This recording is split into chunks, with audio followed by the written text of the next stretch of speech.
Yo,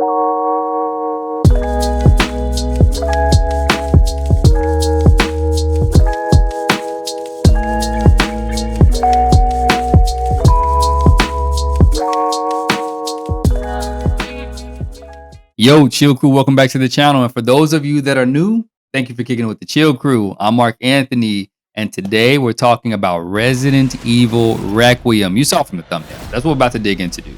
But before we touch the new game, right, I got to start this one a little different. I'm going to tell you all a little bit about my story. It's about to get personal because I've been with Capcom and Resident Evil since the beginning. I'm telling you, yeah, I'm old. I know you do not have to mention it in the comments. Trust me. I know I'm ancient. We're talking like mid 19, what is not mid 1900s, like the late 1900s. But still, you know what I'm saying? But still, this franchise, this company, this system, this means more. It's something deeper than just gaming, right? This is something that I've been dealing with for a long time. And, you know, it's just, we're going to unpack it. I promise you. So let me take y'all back real quick because I feel this, I got to tell y'all, it's a story I got to tell y'all. When I was growing up, right, when I first got PlayStation, it wasn't just another console. It was life-changing for me. I grew up as a poor kid, right? I had, my mother didn't have a lot of money. We grew up moving from apartment to apartments, switching schools a lot. I mean, part of that was because we were in the Army. But after that, we were extremely poor. Getting stuff was very difficult. I even had to wear Payless Sonic and Knuckles shoes to grade school and Feli's in high school. And back in the day, Feli's was not cool, bro. It may be cool now. They may have, because they, remarketed, rebranded, whatever the case may be, they a little hip and cool and whatnot. But back in the day, you touching Feli's, you was not cool. You was not cool. So I grew up as the poor kid and my mom was a single mother and holidays were real tough. I'm telling you, it was real tough. While kids had new shoes and new clothes and new games, I had quarters. That's right. I didn't always get new cool stuff or whatnot, but I always had a way to play arcade games. I'd take my little bag of quarters, sometimes my little pocket full of quarters, and I would go to the arcade because that's all I could do. There was nothing much that I could do as far as playing video games and systems. I mean, we did eventually get a Sega. So I had a Sega. I mean, my stepdad bought me a Sega, but then my stepdad also bought an Atari at the time. That was his. I think he had that, originally, and I played that. But that was my only real experience with video games until PlayStation came around, and the arcades, of course. But I was, the one crushing it. Marvel versus Capcom at the arcades when I would take my quarters in, bro. Trust. I was the one murking people on that thing. You know what I'm saying? I was taking people's games. They put in quarter after quarter after quarter, and I was murking it. I'll beat that game so many times. It wasn't Hollywood Video. It was just a random small mom and pop video store. I want to say it was on Roosevelt. I could be wrong, but it was on Roosevelt in Broadview at the time in Illinois. It's like the west suburbs or whatnot.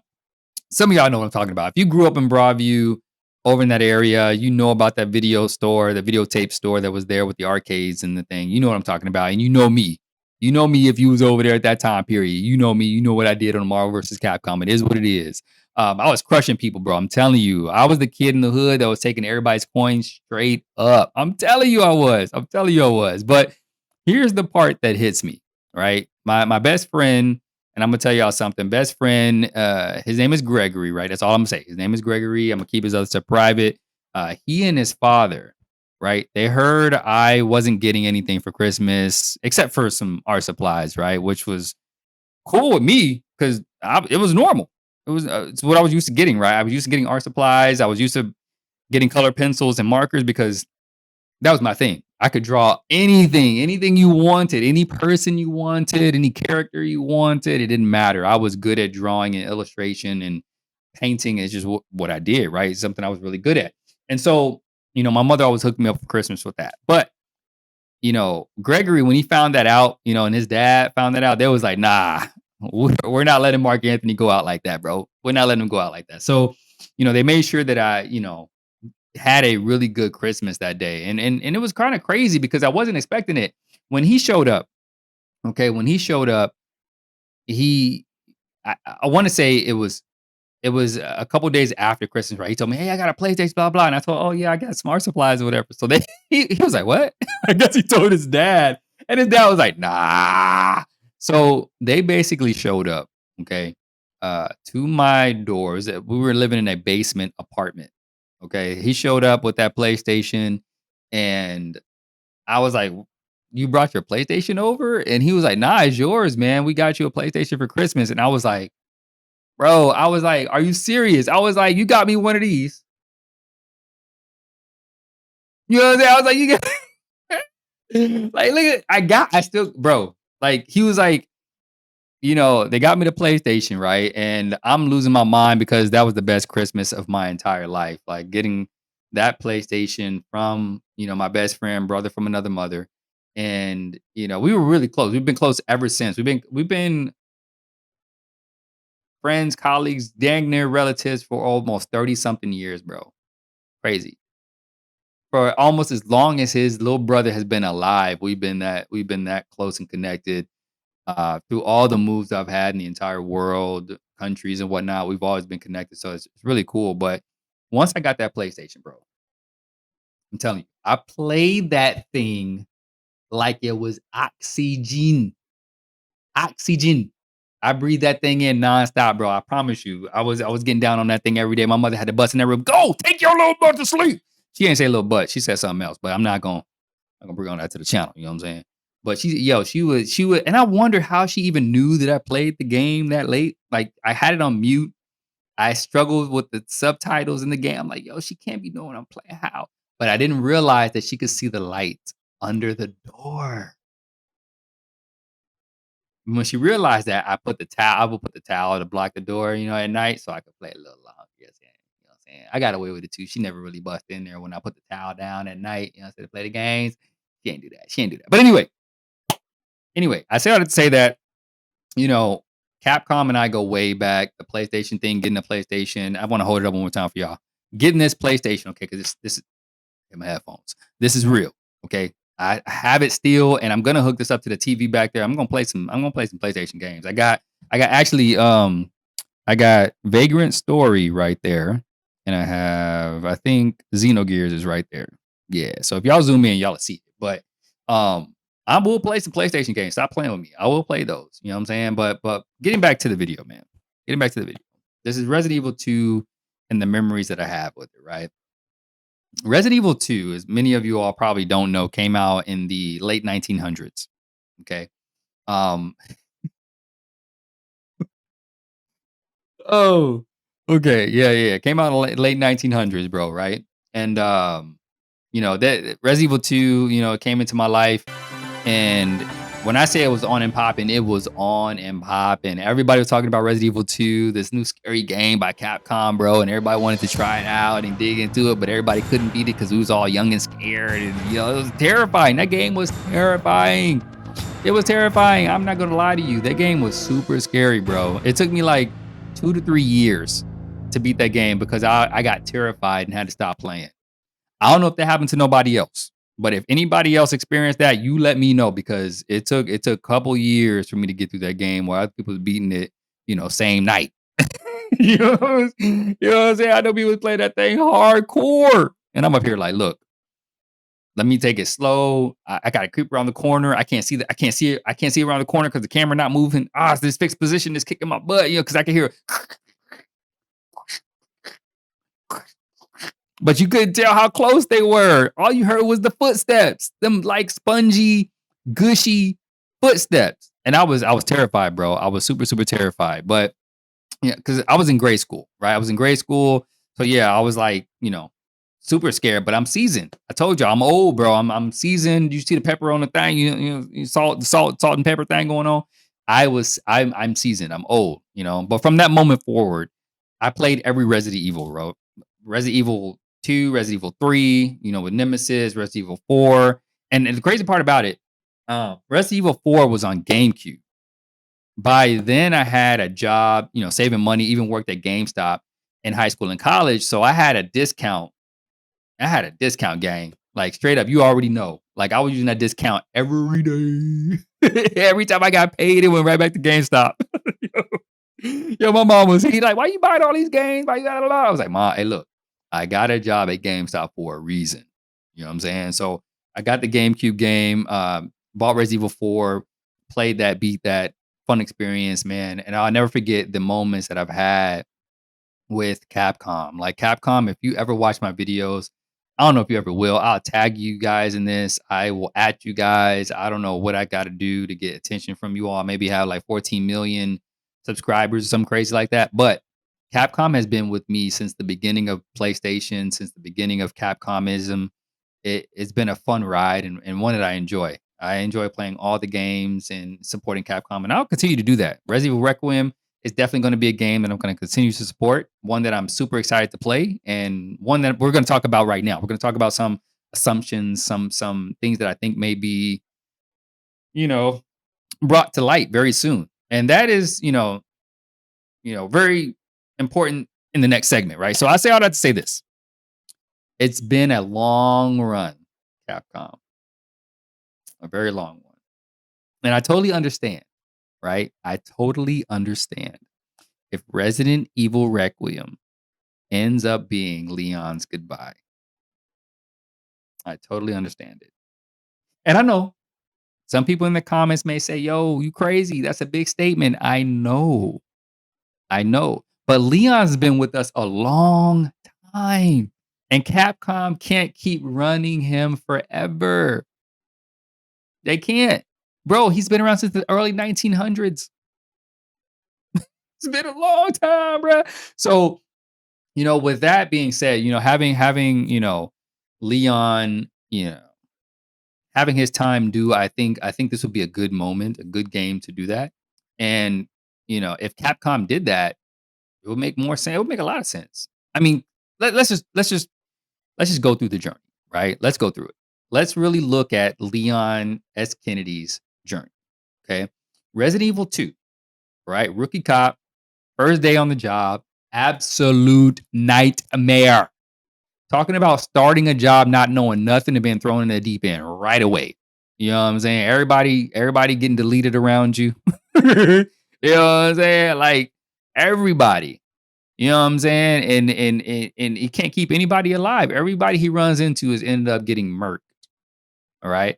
Um, and it's extremely crazy to see that he's running through fighting people with eyeballs on their shoulders, liquors and whatnot.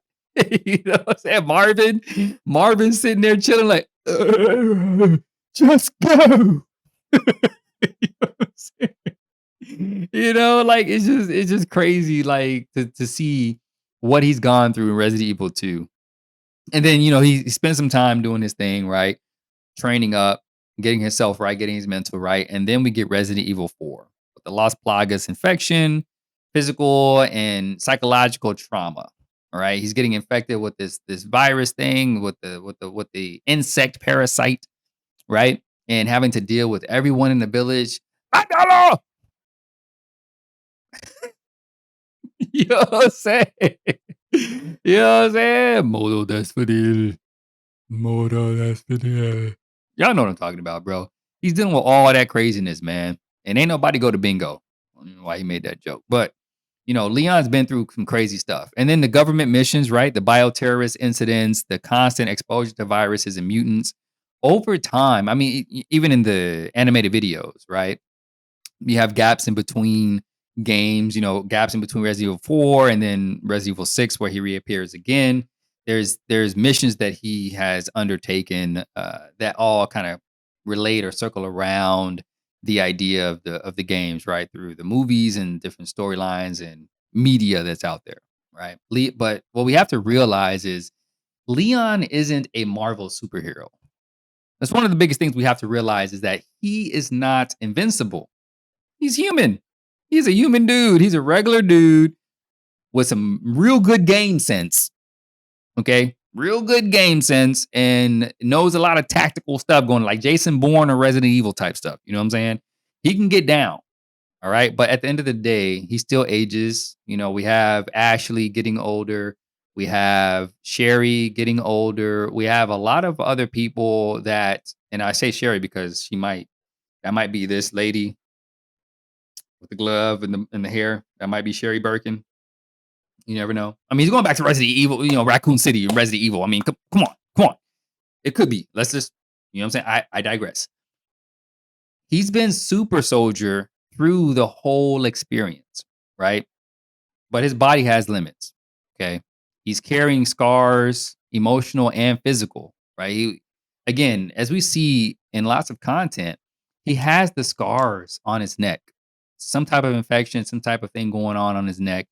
He has these gloves that he's wearing. So there may be something with the hands that we don't know about. And we see images of hands and infections in the hands, which are very extreme. So that could be something that could be going down, something else that might be dealt with, right? So, or something that we might be dealing with. So you have to take all that into consideration as we're looking at the content for this game before we are start playing it, right?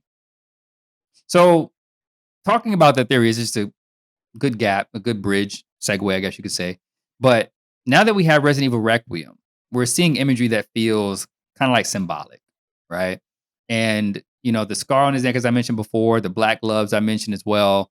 Looking at the infection, the photos of the arms, it all seems like it all connects. It all makes sense, right? He's here for a reason. He's here either to warn people, to try to stop what's happening, and he can't stop what's happening to him, or to get the cure for what's happening to him.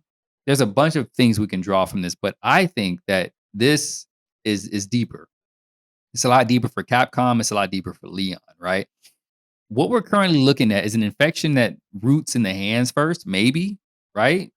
Maybe, and then spreads upward, right? So it starts in the hands from touching things. Maybe you don't have to breathe it in. Maybe it's not like an aerosol situation and whatnot. Maybe it's literally if it comes in contact with your skin, right? Through touching things and whatnot, you can get it, right? Through materials and grabbing things and picking things up or touching desks and doorknobs. That might be how this stuff spreads. I don't know, right? That might be something Leon might reveal to everybody else, like, hey, this is how I got it. I'm attempting to prevent this from happening, and that's why Leon is here. What if Leon is back where it all started? Raccoon City, not just for closure, but for a cure. It could be. It could be. This might be the whole opening of something that maybe either combating or figuring out everything, and then that will be the end, right? Could you imagine? Could you imagine? I'm going off topic a little bit, but could you imagine that where it all started with this Raccoon Umbrella facility could be the cure for everything else? Like this could be the last Capcom game for Resident Evil, right? They could say, "Yo, we're done. That's it. We got the cure. It's spread across the world. Facilities all shut down. Good to go. No other baddies around." Like it could be. I don't know. That may be a stretch because Umbrella's a big organization that's international, right? It's a big stretch, and there's always somebody looking around to take a virus and sell it to some terrorist somewhere or do something crazy. So I don't know, but I think that this might be the end for Leon, right? I think this could be it because lore wise, right? It makes sense if there any hidden facility research, any last hope, it would be under the police station where it all began, an umbrella facility, right? I mean, it's all like I hope y'all walking with me, man, because it seems like it all makes sense, right? It seems like it's all following, right? But what if he doesn't find it? What if he gets down there and these are just scientists goofing around? People don't even know what's happening to them, and he doesn't find anything, right? What if there's nothing that can be done and he fought all the way? He fought all this way to get there and there's nothing. What if this is the sealing of his fate and Leon dies a hero? I mean, just let that marinate. Just let it marinate, let me cook, let it marinate. Just think about it, right? Open your mind a little bit. I know people might get upset. Leon will never die. Leon's got to retire. I get it. But if Leon exits the franchise, right, it actually gives Capcom room to grow, right? Other characters, if they continued on with Resident Evil, they would have to go beyond Leon, right? Other characters need reasons to fight, right? The franchise can't just rely on one face forever while everyone ages. Like as I said before, Sherry's getting older if she's in this game. Ashley's getting older. Everybody's getting older, right? So we can look at other characters and see that there's potential to spread to other characters beyond Leon, right? Even if they wanted to focus on Chris is getting older too. He's getting super old. But if they want to focus more on the action side of the house and building teams up and whatnot, they can go that route. Or they can go and give us an Outbreak remake. You know what I'm saying? Just shift it over to other characters that are not aligned with Leon, and those stories are done. We're gonna focus on outbreaks and probably do some, I hate to say this, live service games, but like just some live games, right? Some online games where people can play together, and just do something really cool. I mean, it is what it is. The franchise itself is moving in a different direction, and let's be real, Capcom is diversifying. All right, they're basically branching into lighter and more broader appeal games, if you think about it. They had Kunitsigami that came out not too long ago that they put money behind, which I think was a fantastic tactical game, if that's kind of like your speed. But I think Kunitsigami is a great game. We still got to beat it. I played it, loved it, but so many other games came out that we needed to cover, we needed to play on the channel for you all that got put to the side. But I still want to play that on the channel and beat it. We also got the game Pragmata, which is coming out very soon. I think that's in March, if I'm not mistaken, next month, actually, which is crazy. Keep me honest. I could be wrong. But Pragmata is coming out, which looks more approachable and sci-fi. This might be the one game that starts to pull people in to Capcom, right? I know they got Monster Hunter and some other things, but that starts to bring action people, action shooters into the Capcom space, and maybe they start getting a good market share there. They've also revisited Onimusha, right? But not Onimusha remake, with the Jubei, was it Jubei Yagyu and Samanosuke Akechi? You know what I'm saying? Jubei, right? Those characters are not in this. It's Miyamoto Musashi. You know what I'm saying? So they're taking a different approach to bringing back a different character, but they're still putting resources behind Onimusha. Okay. So that's really cool there to see that they're, bringing back some other Capcom, nostalgia games for us that they can dig into, which I'm super excited about. They've always experimented, right? As you see with the different games that are coming out, the different things they're touching it. I think, what was that? I can't remember the monster game, but there was some kind of like dinosaur game that they brought out, which nobody wanted. I think it was another live service game, kind of like Marvel Rivals, but it was a dino game. Anyway, nobody's talking about that game. But they even experimented with the Okami stuff with the Kunitsigami, as I mentioned before, with that whole painter dog thing. So they revitalized that game because many people didn't even know what Okami was until Kunitsigami came out, and they had the partnership, right? With the getting the different kind of skins and whatnot in the game with the Okami joint. So maybe, closing Leon's chapter allows Capcom to, expand their markets, as I mentioned before, reach new audiences, which is super dope. Super, super dope. And shift the focus beyond horror while still honoring it. Because we still got the Onimusha, we still got some scariness with Pragmata, and maybe some other games that they might have on their radar that we're not tracking just yet. But, it is what it is. I think, I might be reaching. You let me know in the comments if I'm reaching, but I think I'm onto something here. So basically, when you look at Resident Evil Requiem, okay, this is my final thoughts here. When you look at Resident Evil Requiem, okay, it might be more than just another entry. It could be a full circle moment. It just seems too likely of a story, right? Leon returning to where he began. What are we even talking about?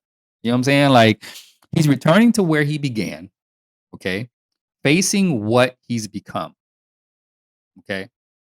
And maybe passing the torch to somebody else. Maybe he could be passing it to Ashley. Maybe he could be passing it to Sherry Birkin, who I think is in this game. He could be passing this to so many people. That wouldn't be a bad ending. It would be legendary. Come on. This would be the game that cemented everything, right? For Leon, for the story, bridging the gap, spawning new timelines or new stories or whatever the case may be, right? Giving us that bridge over into Outbreak, maybe. If there's no more Resident Evil stories to tell from the perspective of Leon, maybe that gives us other Resident Evil story, like Outbreak games. You know what I'm saying? I don't know. I don't know. But basically, heroes don't always need endless sequels. Okay. Tell you that right now. Sometimes the best legacy is giving others the strength to continue. You know what I'm saying? That was deep, wasn't it? That was deep. That was deep. That was deep. That was deep. That was deep. You know what I'm saying? That was deep. That was deep. But nonetheless, I say this.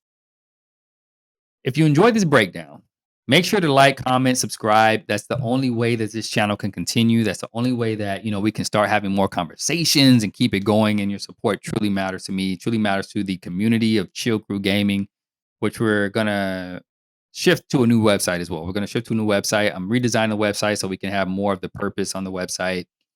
Make it so you all can see that as a company. It's some big stuff coming. There's some big stuff coming. I'm taking out loans and everything. It's about to get crazy. But anyway, back to the content, right? Let me know what you think, guys, about this because I basically want to know: is Leon gonna keep defeating Umbrella until he's 85? Hmm? Is he gonna retire in the woods in a cabin with a dog? You know what I'm saying? Or is he gonna be deleted where he started so others can do what they need to do, right? So they can rise. You know what I'm saying?